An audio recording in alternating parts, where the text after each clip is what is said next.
Today we will discuss snow loads AS/NZS 1170, structural design actions, and snow and ice actions.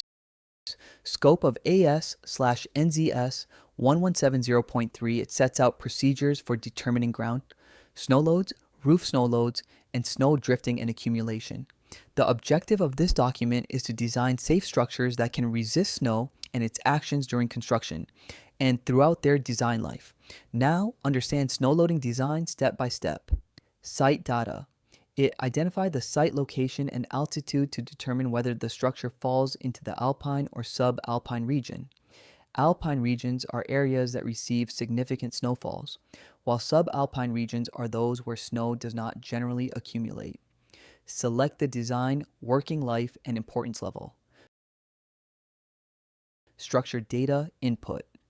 The structure parameters for snow load calculations: roof pitch, roof shape, pitched, curved, or flat, building length, and building height. Annual probability of exceedance. Select the annual probability of exceedance for the ultimate limit state, it's 1 in 500. For the serviceability limit state, it's 1 in 25. Ground snow load.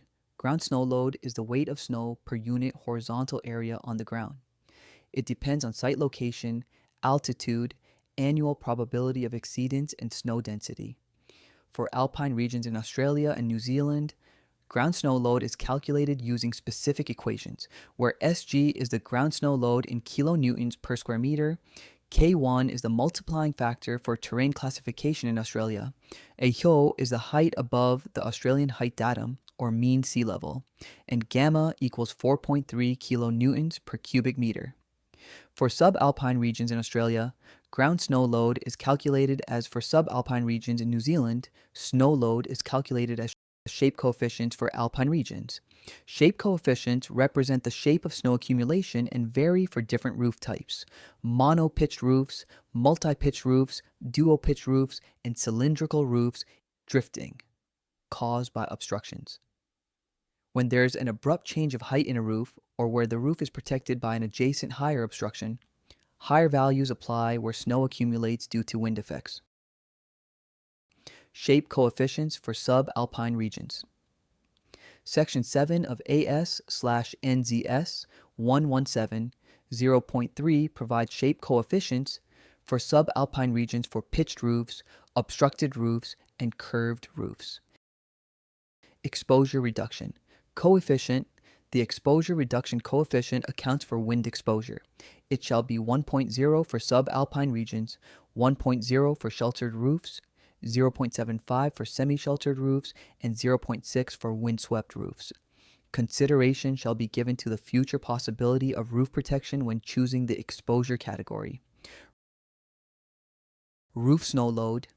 The roof snow load is determined using an equation involving the ground snow load, the exposure reduction coefficient, and the shape coefficient for all subalpine regions where the ground snow load is less than 0.75 kilopascals. 0.75 kilopascals shall be selected for design.